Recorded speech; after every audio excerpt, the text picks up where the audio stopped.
ಎಲ್ಲರಿಗೂ ನಮಸ್ಕಾರ. ಕಾರ್ಯಕ್ರಮದ ದಿವ್ಯ ಸಾನ್ನಿಧ್ಯವನ್ನು ವಹಿಸಿರುವಂಥ ಶ್ರೀ ಯೋಗೇಂದ್ರ ಅವಧೂತರ ಪಾದಾರಗಳಿಂದ ವಂದಿಸುತ್ತಾ ಕಾರ್ಯಕ್ರಮಕ್ಕೆ ಚಾಲನೆಯನ್ನು ನೀಡಿದಂಥ ನಮ್ಮೆಲ್ಲರ ಮಾರ್ಗದರ್ಶಿಗಳು, ಹಿತೈಷಿಗಳು, ಆತ್ಮೀಯರು ಆದಂಥ ಶ್ರೀ ಸಚಿವರಾದಂಥ ಶ್ರೀ ಎಸ್ ಮಧುಬಂಗಾರಪ್ಪನವರೇ, ಜನಪ್ರಿಯ ಶಾಸಕರು ಹಾಗೂ ನಮ್ಮೆಲ್ಲರ ಮಾರ್ಗದರ್ಶನರಾದಂತಹ ಗೋಪಾಲಕೃಷ್ಣ ಬೇಳೂರವರೇ, ಹಣಕಾಸು ಅಧಿಕಾರಿಗಳು, ಕುವೆಂಪು ವಿಶ್ವವಿದ್ಯಾನಿಲಯ ಈಗಾಗಲೇ ದಿಕ್ಸೂಚಿ ಭಾಷಣವನ್ನು ಮಾಡಿದ್ದಾರೆ, ಪ್ರೊಫೆಸರ್ ರಮೇಶ್ ಅವರೇ, ಆತ್ಮೀಯರು, ಮಿತ್ರರು ಮತ್ತು ವಾಣಿಜ್ಯ ತೆರಿಗೆ ಇಲಾಖೆ ಆಯುಕ್ತರಾದಂಥ ಹೊಳೆಯಪ್ಪ ಅವರೇ, ಕಾರ್ಯಕ್ರಮದ ಅಧ್ಯಕ್ಷತೆಯನ್ನು ವಹಿಸಿರುವಂಥ ಸುರೇಶ್ ಬಾಳೆಗುಂಡಿಯವರೇ, ನನ್ನೆಲ್ಲ ನೆಚ್ಚಿನ ಕಳ್ಳು ಬಳ್ಳಿಗಳೇ, ಇವತ್ತು ಕಾರ್ಯಕ್ರಮಕ್ಕೆ ಎಲ್ಲೆಲ್ಲಿಂದ ಬಂದಿದ್ದೀರಿ ಅನ್ನೋದು ನಮಗೆ ಗೊತ್ತಿಲ್ಲ. ಯಾಕಂದರೆ ಇದೊಂದು ವಿಶಿಷ್ಟವಾದ ಕಾರ್ಯಕ್ರಮ. ಈ ಕಾರ್ಯಕ್ರಮ ಹುಟ್ಟಿದ್ದೇ ಒಂದು ರೋಚಕವಾಗಿದೆ. ಇವತ್ತಿನ ಸೋಷಿಯಲ್ ಮೀಡಿಯಾ ಕಾಲದಲ್ಲಿ ನಾವು ನಮ್ಮ ಸಮುದಾಯದ ಕಾಳಜಿ ಇರುವಂಥ ವ್ಯಕ್ತಿಗಳೆಲ್ಲ ನಮ್ಮ ಫೇಸ್ಬುಕ್ ವಾಲ್ಗಳಲ್ಲಿ ನಮ್ಮ ಕೊಟ್ಟೆ ಕಡುಬುಗಳನ್ನು ಹಾಕುತ್ತಾ, ನಮ್ಮ ಹಸೆ ಚಿತ್ತಾರವನ್ನು ಹಾಕುತ್ತಾ, ಬೊಮ್ಮಣಿ ಬಿಟ್ಟಿ ಚಿತ್ರಗಳನ್ನು ಹಾಕ್ತಾ ಅದರ ಆಯಾ ಸಂಗತಿಗಳ ಬಗ್ಗೆ ಒಂದು ಕಾಮೆಂಟ್ ಮಾಡಿದಂಥ ಸಂದರ್ಭದಲ್ಲಿ ಇದೊಂದು ಸಂಘಟನೆ ಮತ್ತು ವಾಟ್ಸಪ್ ಗ್ರೂಪ್ ಹುಟ್ಕೊಳ್ತವೆ. ಕಳೆದ 10 ವರ್ಷಗಳ ಹಿಂದೆ ಹುಟ್ಕೊಂಡಂಥ ವಾಟ್ಸಪ್ ಗ್ರೂಪ್ಗಳಲ್ಲಿ ನಮ್ಮ ಸಮುದಾಯವನ್ನು ಹೇಗೆ ಸಾಂಸ್ಕೃತಿಕವಾಗಿ ಸಂಘಟಿಸಬೇಕು ಅನ್ನೋ ಚರ್ಚೆಗಳು ಬಹಳಷ್ಟು ನಡೀತದೆ. ಆ ಚರ್ಚೆಯ ಫಲವಾಗಿ ಧೀರದೀವರು ಬಳಗ, ಹಳೆ ಪೈಕ ದೇವರು ಸಂಸ್ಕೃತಿ ಸಂವಾದ ಅನ್ನೋ ವಾಟ್ಸಪ್ ಬಳಗಗಳು ಹುಟ್ಟುತ್ತವೆ.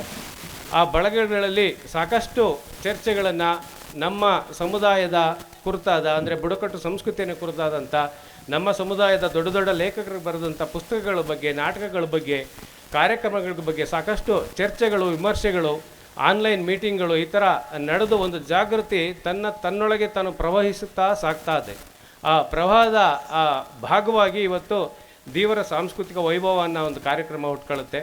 ಈ ಕಾರ್ಯಕ್ರಮ ಜನರ ಕಾರ್ಯಕ್ರಮ, ಜನರಿಂದ ಜನರಿಗಾಗಿಯೇ, ಜನರಿಗೋಸ್ಕರ ಇರುವಂಥ ಕಾರ್ಯಕ್ರಮ. ಯಾಕೆ ಈ ಕಾರ್ಯಕ್ರಮ ಮಾಡ್ತಿದ್ದೀವಿ ಅಂತ ಅಂದರೆ, ಆಗಲೇ ನಮ್ಮ ರಮೇಶ್ ಅವರು ಹೇಳಿದರು, ಜಾತಿ ಅನ್ನೋ ಒಂದು ಸೀಮಿತ ಚೌಕಟ್ಟಿಗೆ ನಾವು ಬರೋಕ್ಕಾಗಲ್ಲ ಈಗಿನ ಕಾಲದಲ್ಲಿ ಅಂತ. ಹೌದು, ಇದು ಒಂದು ಜಾತಿ ಕಾರ್ಯಕ್ರಮವಲ್ಲ, ಒಂದು ಸಾಂಸ್ಕೃತಿಕವಾಗಿ ಒಂದು ನೆಲಮೂಲದ ಸಂಸ್ಕೃತಿಯನ್ನು ಒಳಗೊಂಡಂಥ ಒಂದು ಬುಡಕಟ್ಟು ಸಂಪ್ರದಾಯ ಪರಂಪರೆ ಇರುವಂಥ ಒಂದು ದೇವರು ಸಮುದಾಯ.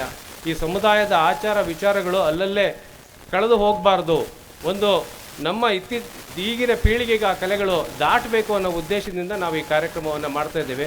ನಿಮಗೆ ಗೊತ್ತಿದೆ, ಎಷ್ಟೋ ಸಾವಿರಾರು ಹಾಡುಗಳನ್ನು ಹೇಳ್ತಿದ್ದ ನಮ್ಮ ಅಜ್ಜಂದಿರು ಮಣ್ಣಲ್ಲಿ ಮಣ್ಣಾಗಿ ಹೋಗಿದ್ದಾರೆ. ಅವರು ಹಾಡ್ತಿದ್ರು ಅನ್ನೋ ಯಾವುದೇ ಪುರಾವೆ ನಮ್ಮಲ್ಲಿಲ್ಲ. ಈಗ ನೀವು ನೋಡ್ತಾ ಇದ್ದೀರಿ, ಜಾನಪದ ಅಕಾಡೆಮಿ, ಸಾಹಿತ್ಯ ಕನ್ನಡ ರಾಜ್ಯೋತ್ಸವ, ಈ ಥರ ಪ್ರಶಸ್ತಿಗಳು ಈ ಥರ ಹಾಡುಗಾರರಿಗೆ ಅವರ ಯಾವುದೇ ಲಿಪಿ ಇಲ್ಲದಂಥ ಹಾಡುಗಳು, ಸಾವಿರಾರು ಹಾಡುಗಳನ್ನು ನಮ್ಮ ತಾಯಂದಿರು ಹಾಡ್ತಾ ಇದ್ದರು. ಅಂಥ ಹಾಡುಗಳನ್ನು, ನಮ್ಮ ಕಲೆಯನ್ನು, ಆದಿಮ ಕಲೆ, ಇವತ್ತು ಹಸೆಚಿತ್ತಾರ ಕಲೆಯನ್ನು, ನಮ್ಮ ಸಮುದಾಯದ ಒಂದು ಅಸ್ಮಿತೆ ಇದು. ಈ ಕಲೆಯನ್ನು ಉಪಯೋಗಿಸ್ಕೊಂಡು ಬೇರೆ ಬೇರೆ ಸಮುದಾಯದವರು, ಬೇರೆ ಬೇರೆ ವಿದ್ಯಾವಂತರು ಬೇರೆ ಬೇರೆ ಚಲನಚಿತ್ರಗಳಲ್ಲಿ ಬಳಸ್ಕೊಂಡಿದ್ದಾರೆ, PhDಗಳನ್ನು ಮಾಡಿದ್ದಾರೆ, ಬೇರೆ ಬೇರೆ ಸಂಶೋಧನೆಗಳು ಮಾಡಿದ್ದಾರೆ. ಅವರುಗಳಿಗೆ ಸರ್ಕಾರ ಅಥವಾ ಸಾರ್ವಜನಿಕವಾಗಿ ಮಾನ್ಯತೆ ಸಿಗ್ತಿತ್ತು. ಆದರೆ ಆ ಕಲೆಯ ಮೂಲವಾದ ದೇವರು ಇವತ್ತು ಎಲ್ಲೋ ಒಂದು ಕಡೆ ನಮ್ಮ ಹಿಂಜರಿಕೆನೋ ಅಥವಾ ನಮಗೆ ಸಿಗ್ತಿರೋ ಸಪೋರ್ಟ್ ಸಿಗದಿರುವಂಥ ಸಪೋರ್ಟ್ಗೋ ಏನೋ ಕಾರಣ ನಾವು ಹಿಂದುಳಿದಿದ್ದೀವಿ ಅನ್ನೋ ಕಾರಣಕ್ಕೆ ನಾವೆಲ್ಲರೂ ಒಂದು ಸಂಘಟನೆಯಾಗಿ ಈ ಕಲೆಗೆ ಒಂದು ಬೆಲೆ ಕೊಡಬೇಕು. ನಮ್ಮ ಮಕ್ಕಳಿಗೆ ನಮ್ಮ ಕಲೆ ಇದಿದೆ, ನಮ್ಮ ತಾಯಂದ್ರೆ ಹೀಗೆ ಬಿಡಿಸ್ತಾ ಇದ್ರು, ನಮ್ಮ ಒಂದು ಶ್ರೀಮಂತ ಕಲ್ಚರ್ ನಮ್ಮಲ್ಲಿದೆ, ಆ ಕಲೆಯನ್ನು ನೀವು ನೋಡಿ ಅಂತ ಒಂದು ಸಮಾಜಕ್ಕೆ ಪರಿಚಯಿಸುವ ಮೂಲಕ ಈ ಕಾರ್ಯಕ್ರಮವನ್ನು ಸಂಘಟಿಸಿದ್ದೇವೆ ನಾವು. ಬಟ್ ಈ ಕಾರ್ಯಕ್ರಮಕ್ಕೆ ಕಳೆದ 6-7 ವರ್ಷಗಳಿಂದ ಈ ಥರ ದೊಡ್ಡ ದೊಡ್ಡ ಕಾರ್ಯಕ್ರಮಗಳನ್ನು ಮಾಡ್ತಾಯಿದ್ದೀವಿ. ಇದಕ್ಕೆ ಈ ಫಂಡ್ ಮೊಬಿಲೈಸು ಮಾಡೋದೇ ಒಂದು ಸೋಜಿಗದ ಸಂಗತಿ. ನಮ್ಮ ವೇದಿಕೆಯಲ್ಲಿರೋ ಗಣ್ಯರು ಅವ್ರಿಗೆ ಗೊತ್ತಿದೆ. ಯಾಕಂದರೆ ನೀವೆಲ್ಲ ಇಷ್ಟೆಲ್ಲ ಕಾರ್ಯಕ್ರಮ ಮಾಡ್ತೀರಿ ಮರೆ, ಏನು ನಮ್ಮ ಹತ್ರ ಏನು ಬರಲೇ ಇಲ್ಲಲ್ಲ, ನಮ್ಮ ಹತ್ರ ಏನು ನೆರವು ಕೇಳಲಿಲ್ಲಲ್ಲ ಅಂತ ಸಾಕಷ್ಟು ಸರಿ ಹೇಳಿದ್ದಾರೆ ಕೆಲವು ರಾಜಕಾರಣಿಗಳು. ನಾವು ನೆರವು ಹೋಗಿಲ್ಲ. ಯಾಕೆ ಇಲ್ಲ, ದಯಮಾಡಿ ತಪ್ಪು ತಿಳ್ಕೊಬೇಕು, ನಾವು ಅದನ್ನೇ ಹೇಳಕೊಟ್ಟೆ. ಇದು ಒಂದು ಜನರ ಕಾರ್ಯಕ್ರಮ ಆಗಬೇಕು ಅನ್ನೋ ಕಾರಣಕ್ಕಾಗಿ ನಾವು ಜನರಿಂದ ಕ್ರೌಡ್ ಫಂಡನ್ನು ಕಲೆಕ್ಟ್ ಮಾಡಿ ಈ ಕಾರ್ಯಕ್ರಮವನ್ನು ಮಾಡ್ತಾ ಇದ್ದೀವಿ. ಹಳ್ಳಿ ರೈತನಿಂದ ಹಿಡಿದು ಸಾಫ್ಟ್ವೇರ್ ಇಂಜಿನಿಯರ್ ತನಕ ಈ ಕಾರ್ಯಕ್ರಮಕ್ಕೆ ಹಣಕಾಸು ನೆರವನ್ನು ಕೊಡ್ತಾರೆ. ಆಮೇಲೆ ಗ್ರಾಮ ಪಂಚಾಯತಿ ನೀರ್ಗಂಟಿಯಿಂದ ಹಿಡಿದು ವಿಧಾನಸೌಧದಲ್ಲಿ ಕೆಲಸ ಮಾಡೋ ಉನ್ನತ ಸೆಕ್ರೆಟರಿ ಲೆವೆಲ್ನ ಅಧಿಕಾರಿಗಳು ಕೂಡ ನಮಗೆ ಹಣಕಾಸನ್ನು ಸಹಕಾರ ಮಾಡಿದ್ದಾರೆ. ನನಗೆ ಮೊನ್ನೆ ಇದಕ್ಕಿದೆ ಈ ಕಾರ್ಯಕ್ರಮಕ್ಕೆ ಚಾಲನೆ ಕೊಟ್ಟಾಗ ಬೆಂಗಳೂರಿಂದ ನಮ್ಮ DYSP ಪರಮೇಶ್ವರ್ ಸರ್ ಫೋನ್ ಮಾಡ್ತಾರೆ, ನೀವೊಂದು ಒಳ್ಳೆ ಕಾರ್ಯಕ್ರಮ ಮಾಡ್ತಾಯಿದ್ದೀರಿ ಕಣ್ರಿ, ತುಂಬ ಖುಷಿಯಾಯಿತು, ಕಳೆದ 10 ವರ್ಷಗಳಿಂದ ಈ ಥರ ಮಾಡ್ತಾಯಿದ್ದೀರಿ, ನಾನು ಏನಾದ್ರು ಮಾಡಬೇಕಲ್ಲ, ಏನು ಮಾಡಲಿ ನಾನು ಅಂತ ಕೇಳಿದ್ರು ನನಗೆ. ಅವರು ಸಂಜೆ ಕಾರ್ಯಕ್ರಮಕ್ಕೆ ನಮ್ಮ ಅತಿಥಿಯಾಗಿದ್ದಾರೆ. ನಾನು ಹೇಳಿದೆ, ಇಲ್ಲ ಸರ್ ಏನು ಬೇಡ, ನೀವು ಒಂದು ಸಮುದಾಯದ ಕಾರ್ಯಕ್ರಮ ಸರ್, ನೀವೇನು ಕೊಟ್ಟರು ಸಹಾಯನೇ ನಮಗೆ ಅಂತ. ಆಮೇಲೆ ನಾನು ಜೊತೆಗೆ ಏನಂದೆ ಅವರಿಗೆ, ಇಲ್ಲ ಒಂದು ಕಲ್ಚರಲ್ ಈವೆಂಟು ಈ ಥರದ್ದು ಏನಾದ್ರು ಇದ್ದರೆ ಸರ್ ನಮ್ಮ ಸಮುದಾಯನ ಪ್ರತಿಬಿಂಬಿಸೋರು ಆ ಥರದ್ದು ಯಾರು ಇದ್ದರೆ ಹೇಳಿ ಸರ್ ಅಂದೆ. ನೀವು ಯಾಕೆ ಸೆಲೆಬ್ರಿಟಿಗಳನ್ನು ಕರಿಬಾರ್ದು ಅಂದರು. ಸರ್ ನಾವಿಲ್ಲ ವಿಜಯ ರಾಘವೇಂದ್ರ ಬಗ್ಗೆ ಚರ್ಚೆ ಮಾಡಿದ್ವಿ, ಬಟ್ ಈಗ ಟೈಮ್ ಶೆಡ್ಯೂಲ್ ಕಡಿಮೆ ಇದೆ, ಹಾಗಾಗಿ ಆಗಲಿಕ್ಕಿಲ್ಲ ಅಂತೆ. ನೀವು ಚಿಂತೆ ಬಿಡ್ರಿ, ರಾಘುನ್ ನಾನು ಕರ್ಕೊಬರ್ತೀನಿ ಅಂತ ಅಂದರು. ಸೊ ಆ ಮಾತು ಆಡಿದ ಪರಮೇಶ್ವರ್ ಸರು ಇವತ್ತು ಒಂದು ನಮ್ಮ ಸಮುದಾಯದ ಹೆಮ್ಮೆಯ ಕಲಾವಿದನನ್ನು ಸಂಜೆ ಈ ವೇದಿಕೆಗೆ ಕರೆದಿದ್ದಾರೆ. ಈಗಾಗಲೇ ಅವ್ರು ಶಿವಮೊಗ್ಗ ತಲುಪಿದ್ದಾರೆ. ಸೊ ಅಂದರೆ ಯಾಕೆ ಹೇಳ್ತಿದ್ದೀನಿ ಈ ಮಾತನ್ನು ಅಂದರೆ, ಸಾಕಷ್ಟು ಜನಕ್ಕೆ ಕಾಳಜಿ ಇದೆ, ಆದರೆ ಯಾರು ಮಾಡ್ತಾರೆ, ಯಾರು ಮಾಡೋಕ್ಕೆ, ಯಾರು ಅದನ್ನು ನಡ್ಸ್ಕೊಂಡು ಹೋಗ್ತಾರೆ, ಎಲ್ಲಿಂದ ಶುರುವಾಗಬೇಕು ಅನ್ನೋದು ಸ್ಟಾರ್ಟಿಂಗ್ ಟ್ರಬಲ್ಲು ಎಲ್ಲ ಸಮುದಾಯಗಳಿರೋ ಥರ ನಮ್ಮ ಸಮುದಾಯದಲ್ಲೂ ಇದೆ. ಸೊ ಹಾಗಾಗಿ ನಾವೇನೋ ಮಾಡ್ತಿದ್ದೀವಿ, ಈ ಮಾಡೋ ಕಾರ್ಯದಲ್ಲಿ ಪ್ರಾಮಾಣಿಕತೆ ಇದೆ ಅಂದರೆ ಸಾಕಷ್ಟು ಜನರು ನೆರವು ಕೊಡ್ತಾರೆ. ಹಾಗಾಗಿ ಪ್ರತಿ ಜನರು ಈಗ ಯಾರು ಇಲ್ಲೆಲ್ಲ ಬಂದಿರೋರು ಅಜ್ಞಾತ ಅತಿಥಿಗಳು, ನಾವು ಇಂಥವರೇ ಅಂತೇಳಿ ಅಪ್ಲಿಕೇಶನ್ ಕೊಟ್ಟು ಅಥವಾ ಇನ್ವಿಟೇಷನ್ ಕೊಟ್ಟು ಕರೆದವರಲ್ಲ. ಎಲ್ಲೆಲ್ಲಿಂದ ಬೆಂಗಳೂರಿಂದ ಹಣಕಾಸು ನೆರವು ಕೊಟ್ಟಿದ್ದಾರೆ, ವಿದೇಶದಲ್ಲಿರೋರು ನೆರವು ಕೊಟ್ಟಿದ್ದಾರೆ, ಬೇರೆ ಬೇರೆ ನಗರಗಳಲ್ಲಿ ಹಳ್ಳಿಗಳಲ್ಲಿ. ಖಂಡಿತ ಹೇಳ್ತೇವೆ, ಯಾರು ದುಡ್ಡು ಕೊಟ್ಟಿದ್ದಾರೆ ಅಂತ ನಮಗೆ ಗೊತ್ತೇ ಇಲ್ಲ. ನಾವು ದುಡ್ಡು ಕೊಟ್ಟವ್ರಿಗೆ ಏನು ಹೇಳ್ತೀವಿ, ದಯಮಾಡಿ ಬನ್ನಿ ಅಂತ ಒಂದು ಮೆಸೇಜ್ ಹಾಕಿದ್ರೆ ಖಂಡಿತ ಬರ್ತೀವಿ ಅಂತಾರೆ. ಆ ಥರದ್ದು ನೀವೆಲ್ಲ ನಾವು ಕಲಾ ಪೋಷಕರು, ದೇವರ ಸಂಸ್ಕೃತಿಯ ಇದನ್ನು ಎತ್ತಿ ಹಿಡಿಬೇಕು ಅನ್ನೋ ಎಲ್ಲ ಜನಗಳು ನೀವು ಬಂದಿದ್ದೀರಿ. ನಿಮ್ಮ ಈ ನೆರವಿಗೆ, ನಿಮ್ಮ ಈ ಸಹಕಾರಕ್ಕೆ ಅತ್ಯಂತ ಪ್ರೀತಿಯಿಂದ ನಾವೆಲ್ಲರೂ ಸಂಚಾಲಕರುಗಳು, ನಮ್ಮ ಸಮಿತಿಯರು ಎಲ್ಲರೂ ಕೂಡ ನಾವು ಆಭಾರಿಗಳಾಗಿದ್ದೇವೆ.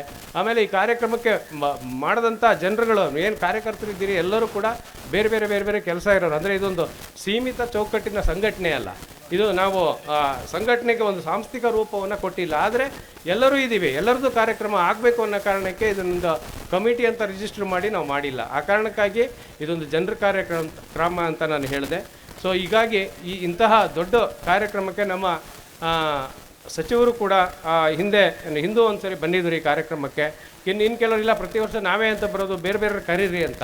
ಆಮೇಲೆ ಇನ್ನೊಂದು ನಾವು ಈ ಕಾರ್ಯಕ್ರಮದಲ್ಲಿ ದೊಡ್ಡ ಹೆಗ್ಗುರುತು ಏನಂತ ಅಂದರೆ ಧೀರದೇವರು ಪ್ರಶಸ್ತಿಯನ್ನು ಗುರುತಿಸೋದಂತ.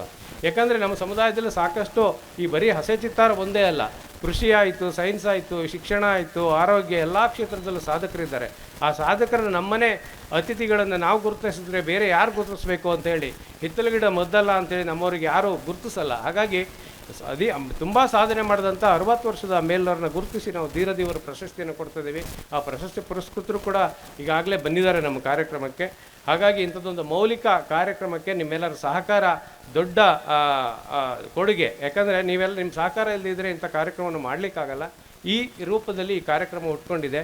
ಇದು ಒಂದು ಸಂಸ್ಕೃತಿಯ ಬೆಳವಣಿಗೆಯ, ಸಂಸ್ಕೃತಿಯ ಅಭಿವೃದ್ಧಿಯ, ಸಂಸ್ಕೃತಿಯನ್ನು ಮೇಳೈಸುವ ಅಥವಾ ಮುಂದಿನ ಪೀಳಿಗೆಗೆ ನಾವು ಇದನ್ನು ಉಳಿಸಿ ದಾಟಿಸಿ ಮಾಡುವಂಥ ಹೆಗ್ಗುರುತಿನ ಕಾರ್ಯಕ್ರಮ.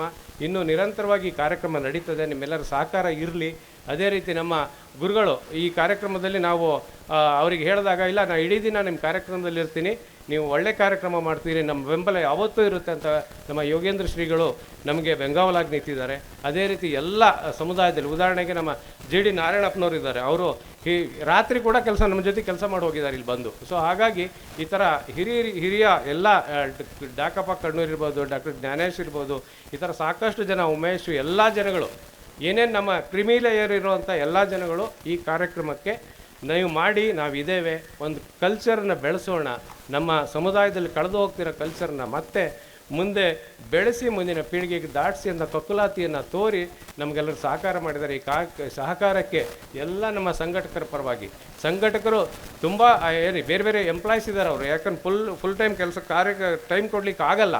ಆದರೂ ಕೂಡ ಇಲ್ಲ, ಇದು ಸಮುದಾಯದ ಕೆಲಸ ಅಂತೇಳಿ ಈ ಕಾರ್ಯಕ್ರಮವನ್ನು ಚಂದ ಮಾಡಿದ್ದಾರೆ. ಸಾಕಷ್ಟು ಜನಗಳು, ಅಣ್ಣಪ್ಪ ಮಳಿಮಟ್ಟಿತ್ತು, ಮೋಹನ್ ಚಂದ್ರಗುತ್ತಿ, ನಾಗೇಶ್ ಅವರು, ಪುರುಷೋತ್ತಮ್ ಅವರು, ಬಾಳೆಗುಂಡಿ ಅವರು, ಈ ಥರ ಸಾಕಷ್ಟು ಜನಗಳು ನಮ್ಮ ಜೊತೆ ಕೆಲಸ ಮಾಡಿದ್ದಾರೆ. ಹೆಣ್ಮಕ್ಳು ಕೂಡ ರಾತ್ರಿ ಬಂದು ರಂಗೋಲಿ ಹಾಕೋದ್ರಿಂದ ಹಿಡಿದು ಪ್ರತಿ ಕಾರ್ಯಕ್ರಮವನ್ನು ಅಚ್ಚುಕಟ್ಟಾಗಿ ಮಾಡ್ತಾ ಇದ್ದಾರೆ. ಆಮೇಲೆ ಒಂದು ಇದರಲ್ಲಿ ನಮಗೆ ಸಂತೋಷ ಪಡಬೇಕು ಅಂದರೆ ನಮ್ಮ ಕಾರ್ಯಕ್ರಮಕ್ಕೆ ಬೆಲ್ಲವರ ಸಂಘ, ಇಡಿಗರ ಸಂಘ, ಬೇರೆ ಎಲ್ಲ ಬಂಧುಗಳಿದ್ದಾರೆ, ಬರೀ ದೇವ್ರು ಮಾತ್ರ ಇಲ್ಲ ಇಲ್ಲಿ. ಅದೊಂದು ಭಾರಿ ಹೆಮ್ಮೆ ಪಡುವಂಥ ವಿಚಾರ.